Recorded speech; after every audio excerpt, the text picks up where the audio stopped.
Dzień dobry Państwu, Marcin Marciniak, SP5XMI, autor opowiadań o SP Ojcu, czyli krótkofalarstwo z takim nieco przymrużeniem oka, ale tym razem będzie inny temat. Tym razem będzie trochę tematów historycznych i to z dalekiej historii radia. Stąd ten temat to będą ciekawe anteny z lamusa, czyli wspomnienia z czasów, kiedy CW, telegrafia, z lampy było standardem, a nie memem internetowym. O jakim memie w ogóle mówię? O tym. Kiedy to ludzie wyśmiewali starość w postaci gościa, który najwięcej marudził. Ja mam trochę taki marudny charakter, w związku z tym ta prezentacja również będzie trochę marudząca. Prezentacja jest dostępna tutaj. Jest już plik wystawiony na Google Drive, także kto tam chce sobie sfotografować, to proszę to zrobić, potem sobie to odtworzycie. Tak, witamy kolejnego miłośnika starszej technologii. Dobrze. Zaczniemy od 1931 roku, od poradnika ARRL Handbook z tego roku, który omawia dwa rodzaje anten. Pierwszym z nich to są anteny z uziemieniem nazywane antenami prądowymi oraz anteny zasilane napięciowo, nazywane napięciowymi albo antenami Herca.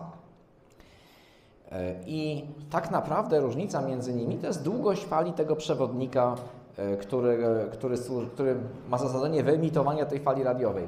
Antena Herca może mieć formę pionowego, poziomego albo zgiętego odcinka powieszonego w jakiejś tam wysokości nad ziemią lub wodą, ale ma długość półfali, elektrycznego półfali. Ponieważ wtedy nie do końca wiedziano, jak zachowuje się taki przewodnik, w związku z tym posługiwano się empirycznymi wzorami sprawdzonymi przez wiele lat pracy radioamatorów i wtedy proponowano takie obliczenia tej długości i zauważono już pierwszą rzecz, bardzo ważną, mianowicie antena Herca, czyli dipol półfalowy, zasilany od końca o długości półfali elektrycznie, pracuje bardzo dobrze na harmonicznych. I to miało kolosalne znaczenie dla pasm amatorskich. Druga z tych dwóch anten to są anteny o niskiej impedancji. One były zasilane prosto z układu dopasowania, czyli ten KD9WZO, czyli kawał drutu 9 metrów wystawiony za okno. To jest przykład takiej anteny. One były nazywane w tym podręczniku jako anteny Marconiego. Jesteśmy cały czas w 1931 roku. I one miały różne długości i nie zawsze te długości były symetryczne. Czyli na przykład proponowano 2 razy ćwierć fali, czyli taki normalny dipol, jakiego my używamy do dzisiaj. Proponowano 5/4 plus 1/4, czyli tak jak jest tu, przesunięcie zasilania w kierunku jednego ramiona oraz 2 razy 3/4, tak jak jest tutaj i ono było rozwieszane w różny sposób. Zasilanie mogło być symetryczne, tak jak tu, oraz asymetryczne, tak jak tu. Ale w pierwszym z tych sposobów używano zawsze urządzenia dopasowującego, w którym masa nie była dołączona do tej cewki, która zasilała antenę.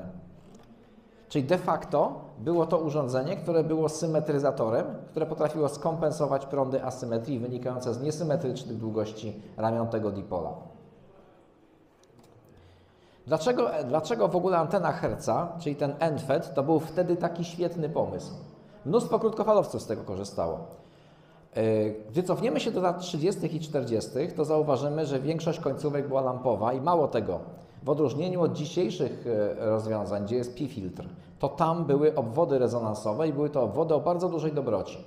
Co robi obwód rezonansowy o bardzo dużej dobroci, kiedy jest dostrojony do rezonansu? Odpowiedź: występuje przepięcie rezonansowe o takiej wartości, jaką jest dobroć tego obwodu. W związku z tym tam mieliśmy bardzo wysokie napięcia korzystne do zasilania anteny półfalowej.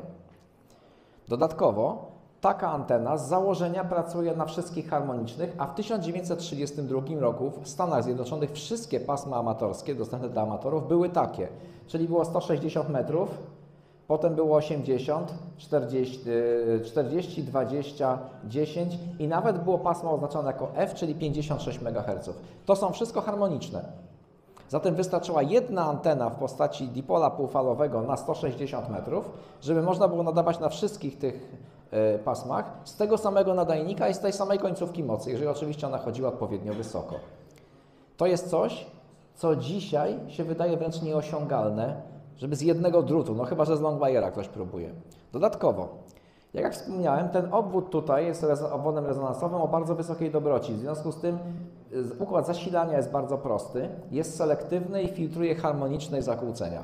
To było konieczne, włącznie z tym, że wprowadzono nawet zakaz prawny dołączania bezpośrednio anteny półfalowej do anody stopnia końcowego nadajnika. To było zapisane wprost w przepisach FCC. Dlaczego tak? Bo tak było najprościej, żeby stopień mocy nie emitował harmonicznych. Dodatkowo często zasilane takie anteny były linią drabinkową. Co to jest linia drabinkowa? To są dwa przewodniki, które znajdują się w pewnym stałym odstępie między sobą. Dzięki temu, że ten odstęp zachowują na całej swojej długości i jest to zasilanie symetryczne, czyli jeżeli tutaj w tym momencie jest plus, to tutaj w tym momencie będzie minus, a zaraz będzie odwrotnie, to emisja z jednego z tych przewodów razem z tym drugim się niweluje. To znaczy taka antena, taka linia nie promieniuje na zewnątrz, nawet jeżeli jest bardzo długa. Dodatkowo ten układ zasilania bardzo mocno pilnował symetrii. Zatem nie mieliśmy do czynienia z problemem, który nazywa się RF in the shack, kiedy to część WC przez masę wchodzi na nadajnik. Wtedy tego nie było, z racji na to, że była właśnie linia symetryczna, której symetrii bardzo mocno pilnowano. I co z tego zasilano? Zasilano dipol wielopasmowy, który był zasilony za pomocą strojonej linii drabinkowej dopasowanej do wielokrotności półfali. Linia półfalowa ma tę własność, że przesyła impedancję z wejścia na wyjście bez zmian. Zatem jeżeli macie nieznaną linię drabinkową, załóżmy, że ona ma na pałę 300 ohmów, zaraz powiem, jak się oblicza tę impedancję, to wystarczy zrobić tak, żeby ta linia miała pół fali i niezależnie od tego, jaka impedancja będzie na wyjściu, to transceiver zobaczy taką samą, pod warunkiem, że jedno i drugie będzie symetryczne. Dodatkowo tutaj mamy dopasowanie dipola z feederem symetrycznym i z układem kontroli symetrii. Czyli zobaczcie, tu jest dipol, 2 razy po pół fali. Ta linka, która była tak rozwieszona, żeby było prościej. Ten odcinek tutaj musi mieć kąt prosty, żeby nie przeszkadzał w nadawaniu. I dalej mamy linię drabinkową i tutaj są dwa przydatne urządzenia. To są amperomierze, które pokazują, jaki prąd płynie przez linię drabinkową. Tutaj jest układ dopasowania, gdzie jest obwód rezonansowy oraz dwa kondensatory sprzęgające, po jednym na każde wyjście. Zatem radioamator krótkofalowiec, który stroił ten nadajnik, najpierw to doprowadzał do rezonansu, potem to doprowadzał do rezonansu razem i wtedy trzeba było jeszcze ten kondensator poprawić, a następnie sprawdzał sprzężenie za pomocą tych dwóch kondensatorów. Celem było identyczne wychylenie obydwu amperomierzy znajdujących się tutaj. Gdy on to osiągnął, a nigdy to się nie udawało za pierwszym razem, uzyskiwał ten stan, w którym cała energia, która wychodzi stąd, jest wysyłana symetrycznym obwodem, wypromieniowana przez symetryczną antenę. Zatem nie miał nigdzie fali stojącej tak naprawdę. I wysoka impedancja była na harmonicznych, a jeżeli to było 2 razy ćwierć fali, to była niska na podstawowej. Czy jemu to przeszkadzało? Odpowiedź nie. Dlaczego? Bo ta linia ma pół fali, ten obwód dopasowania ma tak duży zapas, że on bez problemu dopasował i tam 50 i 100 ohmów, albo 500, albo 1500 nawet, bo taką impedancję ma dobrze zrobiony dipol półfalowy zasilany od końca. Dlaczego to też było takie dobre? Przyjrzyjmy się, jak wyglądały stopnie mocy ówczesnych nadajników. To jest kilka schematów z tego samego okresu, z 1931. Zobaczcie, jak inaczej rysowano wtedy lampy elektronowe. Tak bardzo sugestywnie, że tu jest anoda, czyli plate, płytka, tu jest siatka i tutaj jest filament, czyli po amerykańsku heater. Zobaczcie, że ten stopień mocy jest symetryczny w całości. To jest nie tylko push-pull. On ma, gdybyście zobaczyli, to jest odbicie lustrzane jednej i drugiej połówki. Zatem symetryczny stopień mocy tutaj zaczynał się od symetryzatora tutaj. Dzięki czemu prościej było uzyskać równowagę tych obydwu części. Dopasowywaliśmy to tylko amperomierzem, który pokazywałem na poprzedniej slajdzie, 2 dokładnie. zobaczcie, że to ma jeszcze jedną zaletę. Przy antenie niwelują się parzyste harmoniczne. Nawet jeżeli one tam przeszły jakimś dziwnym sposobem, to nie będą wyemitowane. Dlaczego tego w ogóle nie ma do dzisiaj? Zobaczcie, trochę za daleko, ale zobaczcie, że dzisiejsze stopnie mocy, nawet jeżeli są tranzystorowe przeciwsobne w ten sposób robione, to nie mają takich obwodów rezonansowych jak na przykład tutaj, umożliwiających dopasowanie prawie każdej anteny. Tam jest tylko filtr dolnoprzepustowy. A co z zakłóceniami, które są poniżej tej częstotliwości? Odpowiedź, one wyjdą do anteny. Ten układ umożliwiał zasilanie także anteny asymetrycznej, czyli na przykład wertykala i jakichś tam drutów położonych na ziemi jako przeciwwagi. I takie konstrukcje również były. Robiono to w ten sposób, że w symetrycznym stopniu były odczepy na obydwu tych cewkach i kondensatory dopasowujące. I krótkofalowiec, dobierając pojemności i indukcyjności, doprowadzał całość do rezonansu. W zasilaniu używano przede wszystkim linii drabinkowej i ona jest symetryczna, zresztą tak samo jak dipol. Działa najlepiej na impedancjach rzędu kilkuset ohmów. Zatem jeżeli macie konstrukcję anteny, która zakłada pracę z takimi impedancjami, a takimi antenami są na przykład rąb albo półrąb, to zasilanie linią drabinkową to jest świetny pomysł, bo mieści się w tym zakresie, jest bardzo tania i prosta do zrobienia samemu. O, urwało mnie? Dobrze, słychać. I można ją również wykonać, zaprojektować samemu przy użyciu prostych narzędzi. To jest wzór, jak należy policzyć impedancję takiej linii, gdzie A jest promieniem linki, B odstęp między środkami linek w tych samych jednostkach, czyli proponuję wszystko w milimetrach. I zobaczcie, że zwykła taka linka z prostymi belkami może mieć na przykład 300-600 ohmów. To jest akurat dobra wartość. I te rozpórki też nawet nie powinny być za cienkie, bo jak będą się pod wpływem sił wiatru wyginać wszystkie w tę stronę, to będzie lepiej wyglądało niż mają się wyginać poszczególne linki między tymi rozpórkami. I to jest, proszę Państwa, porada z 1931 roku, aktualna do dziś. Z czego te rozpórki wykonać? Z pleksji, z drewna, z plastikowych patyczków. Linki mogą być cienkie, to może być zwykła linka miedziana. Nawet nie musi mieć izolacji. I prowadzimy ją po prostej i z wygięcia z dużym promieniem. Tak bardzo lubię tę linkę, że powiem, dlaczego ona ma sens. Proszę Państwa, to są straty. Proszę zobaczyć straty, gdzie tutaj mamy megaherce, które wtedy były nazywane megacyklami, a tutaj są straty w decybelach na każde 100 stóp, czyli na każde 30 metrów. Jeżeli to jest linia drabinkowa, a tu są linie koncentryczne. RG58 przez U, używany do dzisiaj, 50-ohmowy kabel koncentryczny, ma największe straty ze wszystkich tutaj. I na przykład dla 50 MHz te straty to są 4 dB na każde 30 metrów. To jest dużo. A linia drabinkowa przy tych samych częstotliwościach by miała w okolicach 0,25 dB na każde 30 metrów. To jest olbrzymia różnica. Dodatkowo, dlaczego to jeszcze jest tak ważne? Po pierwsze, przenikalność elektromagnetyczna i tangens stratności powietrza jest na tyle korzystny, że jest dużo lepszy od tego piankowego izolatora, który jest w tanich kablach. To jest pierwsza rzecz. Po drugie, tutaj na linii drabinkowej mamy napięcia, które mogą być liczone wręcz w kilowoltach, ale prąd jest nieduży. W związku z tym straty wynikające z oporności drutów w linii drabinkowej są dużo mniejsze niż przy podobnych przekrojach w kablu koncentrycznym. Ale to nie jest takie proste dzisiaj. Z kilku powodów. Po pierwsze, wyjście waszego transceivera ma ile? 50 ohmów.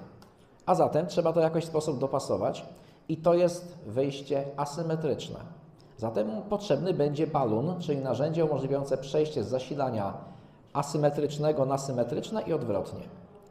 Stopnie końcowe budowane dzisiaj na tranzystorach po pierwsze nie są w pełni rezonansowe, bo jedynym obwodem rezonansowym tam to jest ten obwód w driverze, albo nawet i nie, oraz filtry pasmowe na wyjściu.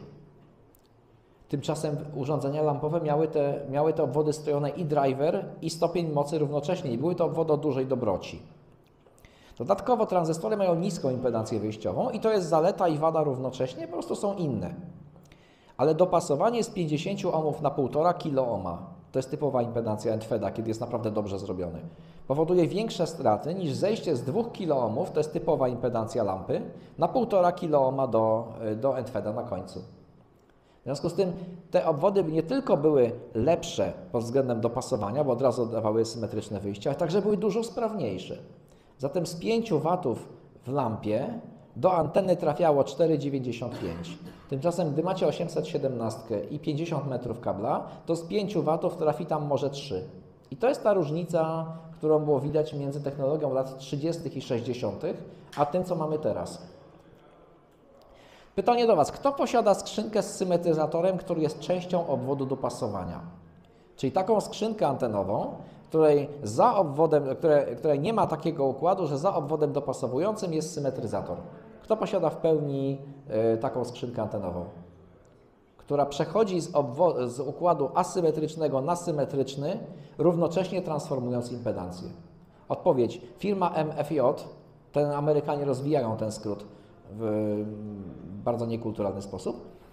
Nie ma żadnej takiej skrzynki w ofercie, zresztą w ogóle teraz kończy swoją działalność, ale od lat 80. nie produkowano już takiej skrzynki. Wniosek. Mało kto z Was ma nawet taki układ dopasowania, który byłby dobry do zasilania za pomocą anteny drabinkowej, tak jak to było w latach 30., 40. i 50. Wniosek. Może warto takie coś zrobić samemu. Masz taką skrzynkę? Zrobiłem CEBIK, Biden zrobił opracowanie takich polach. Tak, tak. Aha. To jest tak zwany couple link Tak. i właśnie to jest... I ona jest w całości symetryczna z tymi kondensatorami takimi. No to mam. poznany temat w środowisku, ale jest to genialna sprawa. No, mamy jednego rodzynka. Brawa dla tego pana. Dziękuję. Dobrze, a kto z Was posiada skrzynkę, która za symetryzatorem ma wskaźnik asymetrii? Tak, R140 ma, tak. Kto nadaje z takiego sprzętu, ten wie, tak. A wiecie, jak to można zrobić prosto samemu? Bierze się 3 neonówki. Jedną w środku między liniami drabinkowymi i 2 na zewnątrz. I przy dobrym zestawieniu świeci się tylko ta w środku. Działa tak od mniej więcej 20-30 W. Jak się przyłoży więcej, mam taki wzmacniacz tranzystorowy, który potrafi tam około 400, to już jedną taką neonówkę IN8, tą radziecką, zjarałem. W związku z tym trzeba uważać przy większych mocach. I a propos mocy właśnie, kiedyś używaliśmy dużo mniejszej mocy nadajnika niż dzisiaj. Zatem jeżeli mamy antenę i linię, która pracuje o impedancji powiedzmy 600 ohmów, to napięcie WC na tej linii przy tej samej mocy będzie wiele razy wyższe. Ile razy to sobie policzycie z prawa ohma, prawda? To jest I kwadrat R. I dlatego też przy budowie takich linii drabinkowych wtedy używano na przykład ceramicznych izolatorów albo szklanych. Nie używano w ogóle żadnego plastiku, mimo to, że pierwsze tworzywa sztuczne, na przykład bakelit, były już dostępne, ale one się potrafiły dostawać przebicia przy WC. W związku z tym w poradniku ARRL wprost mówią, że można wywiercić otwór w szybie albo użyć szklanych lub ceramicznych izolatorów. Dobrze, to teraz przejdziemy do anteny, która jako jedyna stamtąd jest asymetryczna i dodatkowo jeszcze praktycznie zapomniana później, a powstała w latach 30. i ma sporo mitów na swoim koncie. Nadawałem z takiej anteny również. To jest Windom, ale Windom rozumiany jako dipol półfalowy, który ma zasilanie przesunięte w stosunku do środka. Jak patrzycie sobie na impedancję dipola, to jest w nim takie miejsce, które ma taką samą impedancję zasilania jak drut wiszący w powietrzu. I konstruktorzy Windoma opracowali empirycznie takie dopasowanie, żeby tutaj była tylko fala bieżąca, a dipol pracował w rezonansie tak jak powinien. I to jest tabelka, która umożliwia policzenie, znaczy empiryczne określenie długości takiego dipola. Trzeba go policzyć na długość oraz odstęp tutaj. Zatem jeżeli podłączymy to, zasilimy taki dipol w tym miejscu, gdzie impedancje są równe i poprawimy tym elementem, tutaj musi być kąt prosty i przynajmniej 1/3 tej długości prostopadle, dalej tylko przy długim promieniu robimy skręty. I tutaj w wielu podręcznikach pojawia się błąd, ponieważ oni mówią, że jest to linia, która nie promieniuje. I zaraz to będziemy robić dzięki pomocy Karola, który wymodelował mi taką antenę. Zrobiliśmy próbę w oprogramowaniu i pokażę, jak to wygląda naprawdę. Dalej, tu są wymiary. Jeżeli ktoś z Państwa chce, to dla częstotliwości 3565, to jest częstotliwość miłośników telegrafii w Polsce, najczęściej chyba używana, wymiary będą takie. A dla typowej częstotliwości QRP na 40 metrów wymiary będą takie. Można uciąć, zrobić, podwiesić. Będzie działać fajnie i zachowuje się tak jak powinna, czyli jak dipol. A na harmoniczne? A na harmonicznych zachowuje się inaczej i zaraz o tym powiem. Ponieważ na innych pasmach zachowuje się jak antena, jak vertical z pojemnością, nazywany popularnie anteną Marconiego, Marconi T. Zobaczcie, jeżeli to nie jest w rezonansie, to w rezonansie może być na przykład ten kawałek albo ten kawałek. I wtedy ten drugi z tych dwóch działa jak pojemność, która powoduje obniżenie częstotliwości rezonansowej tutaj. Zatem te rezonanse będą w bardzo dziwnych miejscach, da się to policzyć i da się, manipulując tą długością, opracować dipol, który byłby na 2 pasma, na 3 mi się nie udało. I ta antena jest zasilana asymetrycznie, więc wymaga dobrego uziemienia, inaczej będziecie mieli włócze w szaku, gdy będzie Wam gryzło w klucz. I ta antena jest obecna do lat 50. I tu pytanie, dlaczego później jej nie ma? Jak myślicie? Ponieważ w latach 60. zaczęło się przechodzenie na zasilanie niską impedancją, ponieważ pojawiły się dipole, które były zasilane w środku kablem koncentrycznym 50 ohmów, nawet jeżeli transceivery były jeszcze lampowe. Dlaczego tak? Ponieważ pojawiły się anteny kierunkowe Yagi, które pracują na niskiej impedancji, więc wygodniej było zrobić zasilanie koncentrykiem, a takie anteny nie były już potrzebne, ona była za prosta, dipol półfalowy wystarczyło powiesić i wszyscy byli zadowoleni. Powstała obecna wersja tego windoma, nazywająca się OCF albo FC20, ewentualnie FC40, w zależności od tego, na które to pasmo jest. I zasada była podobna, czyli przesuniemy zasilanie w to miejsce, gdzie by była wyższa impedancja i wstawimy tutaj balon, a tutaj czołg. To nie jest to samo. To teraz trochę Wam powiem o faktach i mitach. Dziękuję Karolowi SQ5KVS, Kilo Victor Sierra, który wykonał mi modelowanie tej anteny w oprogramowaniu. Zrobiliśmy to w 2 podejściach. I tak, mit z podręcznika z 1931 roku, że linia nie promieniuje. No jeszcze jak promieniuje.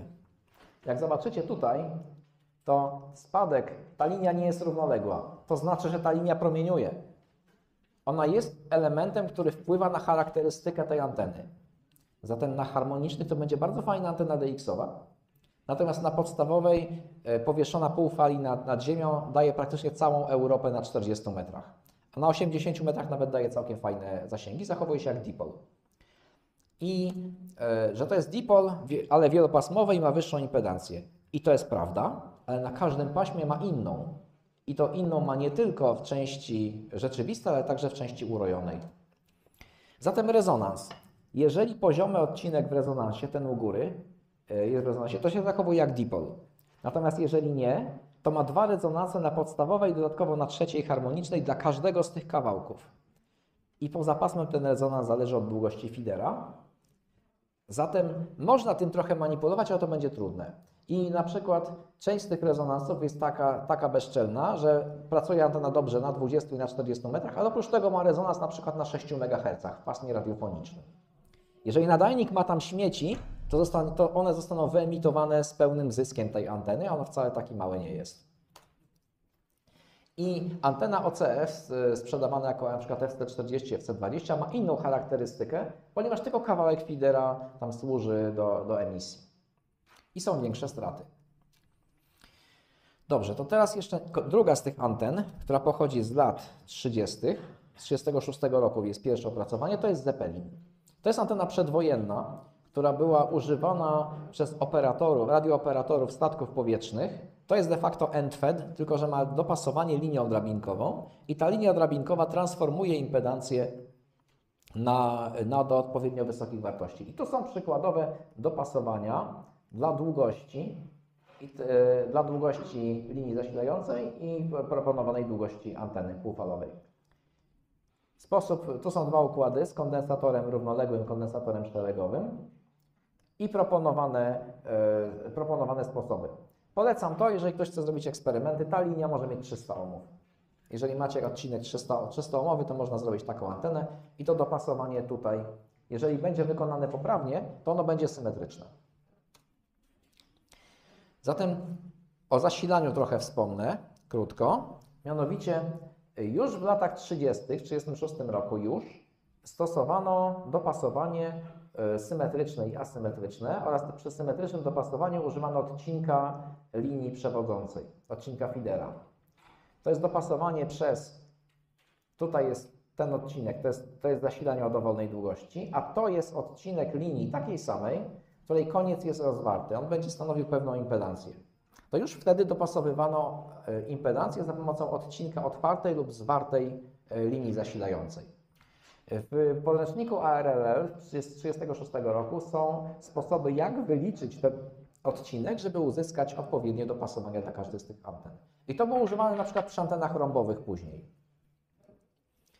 Obejrzyjcie to sobie, jeżeli ktoś będzie zainteresowany, to również polecam eksperymenty. To jest bardzo szeroki sposób dopasowania, używany często nawet w sprzętach profesjonalnych.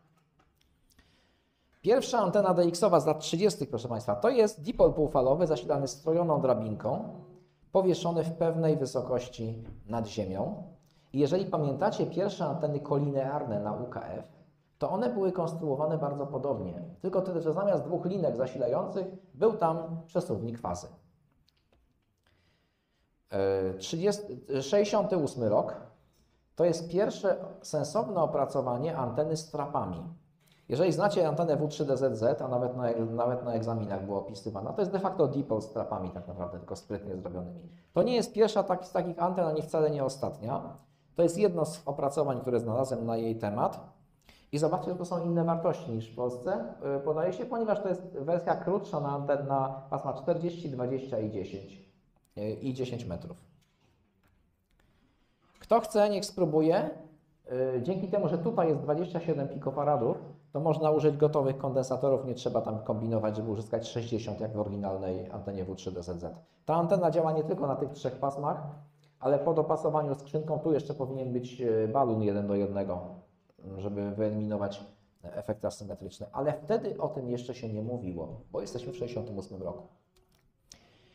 I teraz zaczniemy anteny, które są jeszcze starsze, ale w zamian za to mają duże wymiary i duży zysk. Kiedy weźmiemy sobie longwire'a i zrobimy drugiego longwire'a, zasilimy go symetrycznie i rozchylimy tutaj na 70 lub 110 stopni, dostaniemy antenę nazywaną Y.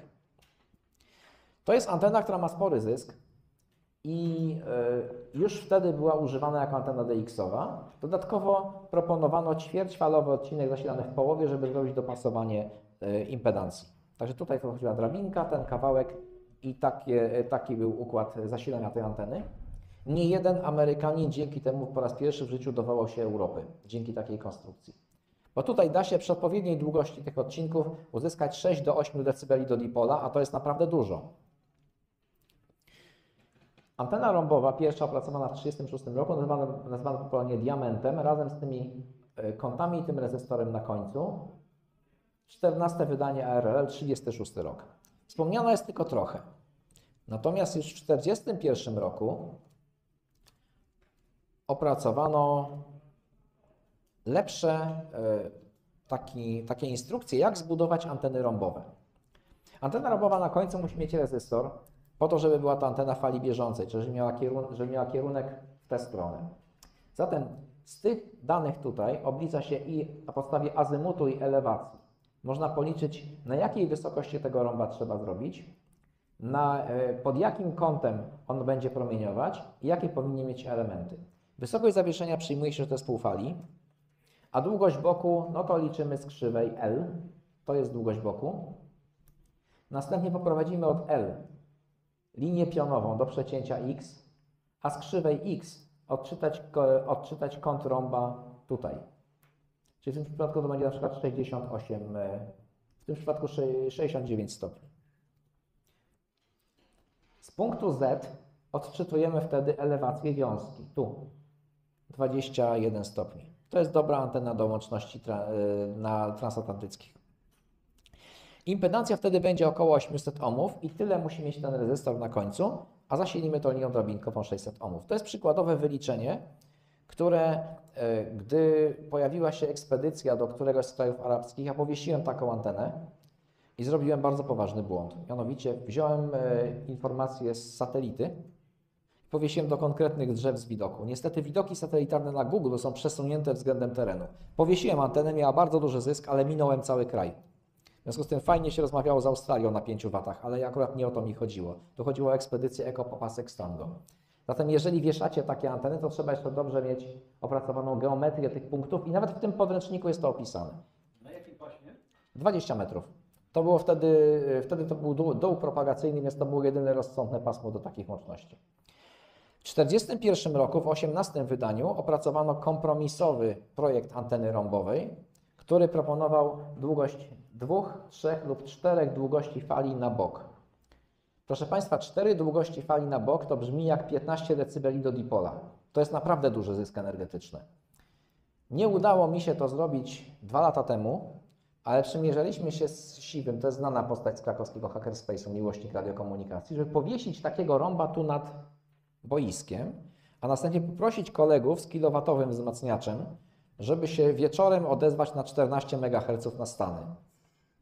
Niestety nie udało się tego zrobić, bo to wymaga powieszenia na 20-metrowych masztach. Ale to jest coś, co mi się marzy, żeby stacja ze zjazdu technicznego byłaby tak dobrze słyszalna w Stanach przy użyciu technologii rodem z lat 40. Bardzo bym chciał to zrobić, niestety nie udało się. Ale to nie znaczy, że to był koniec anten kierunkowych, ponieważ już w 1968 roku opracowano szyk entfedów, czyli szyk anten Herca, albo szyk dipoli zasilanych w środku. I one mogły być zasilane synfazowo, tak jak tutaj, albo przeciwfazowo, tak jak tutaj. I tutaj są opracowane przykłady 2 takich zasilanych elementów. To jest najprostszy szyk do wykorzystania. I jeżeli są one zasilane przeciwfazowo, to będzie ono promieniować prostopadle, jeżeli synfazowo równolegle. Odwrotnie, przepraszam. Przy synfazowym będzie wiązka prostopadła do płaszczyzny dipoli. Tych entfedów można było postawić więcej i to jest przykład takiej konstrukcji razem z teoretycznym zyskiem w stosunku do dipola i odstępów. Te odstępy są tak policzone, żeby to powstawanie było możliwie proste. Ta antena w nieco innej postaci, to jest antena z 1941 roku, była opracowana jako antena odbiorcza dla stacji brzegowej Gdynia Radio. Te anteny, które nazywały się w notacji radzieckiej ABRW i ABRH, były opracowane jako wieloelementowe anteny o fali bieżącej z zestawem elementów zasilanych z linii drabinkowej. Radioamatorzy też to robili w 1941 roku. Z tego samego roku pochodzi antena Lazy H. To są 4 elementy po pół fali każde, zasilane przeciwfazowo w odległości pół fali między nimi.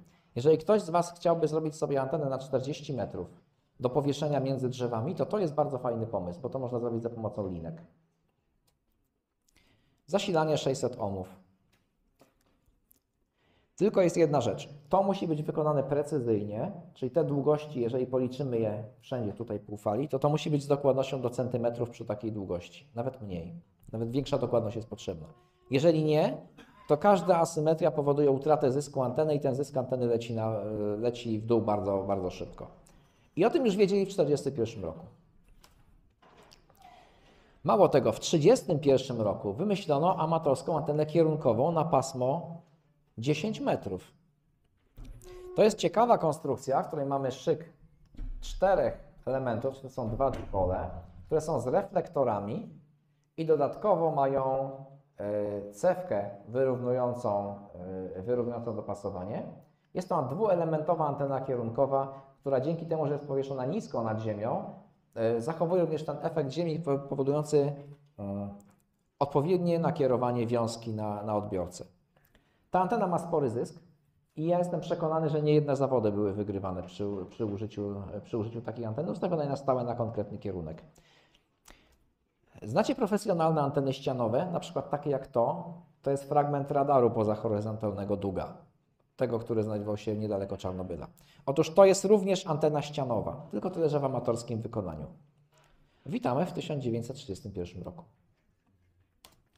W 1968 roku pojawiła się antena, którą znacie do dzisiaj, to jest Cubical Quad.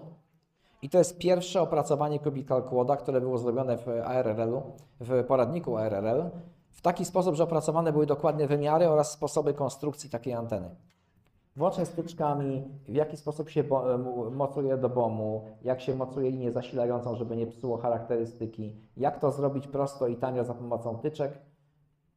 I dlaczego to się nie mogło pojawić wcześniej? Bo to jest antena, która z założenia jest zasilana linią koncentryczną, czyli ta antena jest o niskiej impedancji, więc zasilanie jej w latach 30. i 40. byłoby bardzo kłopotliwe za pomocą linii drabinkowej. Do tego potrzebny był koncentryk, także musieliśmy poczekać z koncentrykiem, żeby pojawiły się takie anteny jak Cubical Quad. I na koniec ostatnia z konstrukcji, chyba najprostsza. Wspominam, że ten odcinek tutaj, jak się go zrobi jako półfali, będzie linią transmisyjną. Otóż to jest dublet, czyli 2 razy po ćwierć, który jest używany jako antena odbiorcza, a skręcony przewód, zwykła para, którą my byśmy powiedzieli dzisiaj jak kabel głośnikowy, zresztą zaraz to zaproponuję, służy jako feeder. Dlaczego tak? No jak wspomniałem, półfali razy współczynnik skrócenia sprawia, że przenosi bez problemu impedancję z wyjścia na wejście. I tu jest proponowany sposób sprzęgnięcia tego z odbiornikiem za pomocą odpowiedniej cewki, a to jest cewka siatkowa obwodu odbiornika. Pierwsze opracowanie takiej anteny odbiorczej, która dodatkowo dzięki temu obwodowi będzie anteną na konkretne pasmo, no bo to potrzebujemy. Dopasowanie indukcyjne i to jest proponowane przez 10 lat. Dzisiaj takim feederem mógłby być przewód głośnikowy lub domofonowy, dostępny w sklepach różnych takich. Należy go skręcić, obliczyć go na półfali. Macie bardzo lekką i fajną antenę, którą również można wykorzystywać do nadawania. Podczas jednego z moich eksperymentów na CT9 wziąłem ze sobą moje 20W radio i bardzo podobny sposób zrobioną antenę. I Brytyjczyk życzył mi dużo słońca i dobrej pogody. Tutaj jest prezentacja. To jest ten sam kod QR, który widzieliście na początku, tylko teraz jest większy. Jeżeli ktoś chce sobie to zróbcie sobie zdjęcie.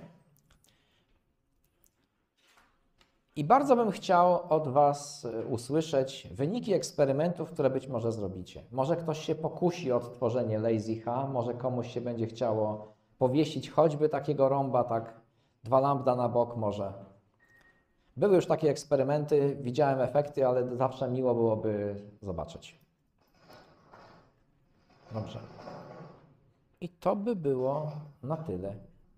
Dziękuję bardzo.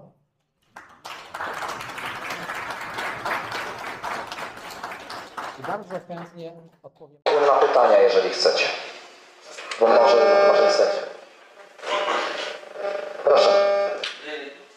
Jeżeli mam tylko radio 50-ohmowe, Tak. jak wysterować taką antenę? Czy jakiś balon? Tak. Balon jest potrzebny, żeby przejść z zasilania niesymetrycznego, czyli tego koncentryka 50-ohmowego z 50-ohmowego radia, na zasilanie symetryczne i przy okazji można zrobić transformowanie impedancji na przykład na 300 ohmów, czy tam 600 ohmów, żeby zasilić linię drabinkową. W związku z tym możesz wybrać taki balon, który ma przekładnię 4:1, 1:4 w zasadzie, bo to od tej strony się liczy. I z wyjściu tego balona masz już od razu gotowe wyjście symetryczne do zasilania anteny poprzez linię drabinkową. To tak jak Fiat robił, nie? Był balon Tak, tak. 4 i te. Tak. Ewentualnie praktycznie dowolna taka konstrukcja, chyba nawet do dzisiaj są produkowane, jest taka firma, nazywa się Red Antena. Oni produkują takie balony, można je kupić. Ewentualnie możesz kupić je w cenie o 43 bodajże ten materiał, taki najbardziej uniwersalny się nazywa. Ferrytowy, tak. I nawinąć. Teraz są dwie szkoły.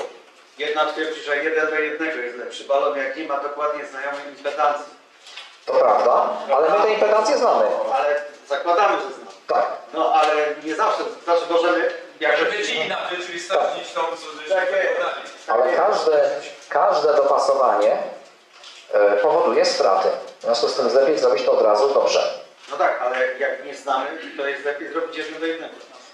Jak nie znamy, to jest takie genialne urządzenie, które nazywa się nano-VNA, czyli analizator wektorowy. Ale to już znamy. I wtedy już znamy. Jak znamy, to wykonamy już na właściwą przekładnię. Tym jest właśnie ten geniusz obecnej technologii, że my możemy zmierzyć i zbadać coś, co w latach 30. było zupełnie nieznane. Chciałem Wam powiedzieć, że część skrzynek antenowych, które w tej chwili się produkuje, działa w ten sposób, one mają mini analizator antenowy w środku, który mierzy impedancję, wylicza macierz odwrotną, która umożliwia dobranie pojemności i indukcyjności i wymusza na przekaźnikach ustawienie od razu w punkt. Taka skrzynka od razu ustawi dobrze. Także to jest coś, co marzyłoby się radioamatora w latach 30. A jeszcze 10 lat temu mieć taki analizator antenowy to było coś, a dziś? Tak. A dziś kosztuje 300-400 zł. Dziś grone lata. Dziś trzeba wiedzieć, jak go używać. I jaki firmware, bo ja z moim walczyłem, bo Chińczyk mi jakiś pierwszy firmware tam dał, ja mówię, przecież to nie działa. Kolega Witaj w wybrał klubie. firmware i mówię, o, teraz Witam w klubie, ja robiłem pokazy z mojego nano-VNA i miałem te same problemy. Dobrze. dziękujemy. Dziękuję bardzo. Dziękujemy.